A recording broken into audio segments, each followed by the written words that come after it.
त्याच्या भावी अधिकारी कर्मचाऱ्यांना कसे आहात सगळ्यांना माहीत आहे कर सहाय्यकचा रिझल्ट लागलेला आहे आणि हे रिझल्ट म्हणजे एकूण किती विद्यार्थ्यांचं कर सहाय्यक या पदासाठी होणाऱ्या स्किल टेस्टसाठी सिलेक्शन झालेलं आहे त्याची लिस्ट प्रकाशित झालेली आहे आणि याच रिझल्टवरून आपण MPSC ग्रुप Cच्या ज्या क्लार्क पदासाठी मुख्य परीक्षेचे रिझल्ट लागणार आहेत त्याचं एकूण मेरिट किती लागेल आणि स्किल टेस्टसाठी किती विद्यार्थी पात्र होतील असा अनेकांचा मनामध्ये प्रश्न आहे। अनेक विद्यार्थी टायपिंगची प्रॅक्टिस अनेक दिवसांपासून करत आहेत, त्यावरच आज आपण डिस्कस करणार आहोत। सर्वप्रथम बघा, तुम्हाला स्क्रीनवर दिसत आहे कर सहाय्यक गट क साठी 468 जागा होत्या मित्रांनो। यामध्ये ओपनसाठी 102 जागा होत्या केवळ आणि त्यांचं मेरिट लागलेलं आहे 268, म्हणजे एकाच 3 विद्यार्थी घेतले होते आत्ताच्या स्किल टेस्टसाठी। 268 वर मेरिट क्लोज झालेले, म्हणजे 350च्या जवळपास विद्यार्थ्यांना 268 पेक्षा जास्त मार्क आहेत।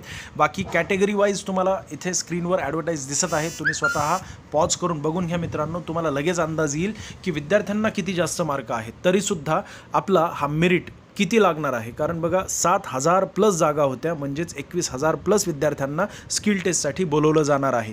याचाच अर्थ काय आहे मित्रांनो, कमीत कमी ज्यांना 80 प्रश्न बरोबर आलेले आहेत किंवा 160 मार्क ज्यांना मिळालेले आहेत 400 पैकी, त्यांचं 100% या ठिकाणी सिलेक्शन होणार आहे स्किल टेस्टसाठी।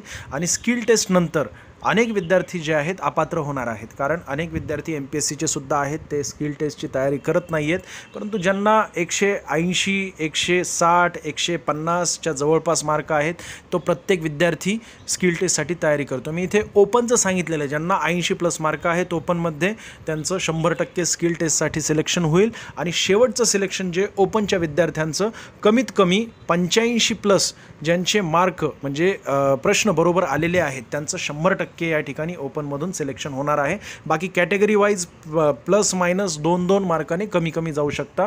इथे सर्वात कमी STचं लागेल मेरिट मित्रांनो, ST जनरलचं मेरिट लागणार आहे आणि ज्यांना ST जनरलमध्ये 65 प्लस मार्क आहेत। आता बघा, वेगवेगळ्या यूट्यूब चॅनलवर तुम्हाला अनेक जण सांगत आहेत, गॅरंटी देत आहेत की 70 प्लस किंवा 75 प्लस, ते चुकीचं आहे। शेवटी बघा, जे काही सांगतोय ओपनमधून 80 प्लसच लागणार आहे ही गॅरंटी आहे, किंवा 160 ज्यांना मार्क मिळालेले 400 पैकी त्यांचं स्किल टेस्टसाठी सिलेक्शन होईल। तयारी चालू ठेवा मित्रांनो, धन्यवाद।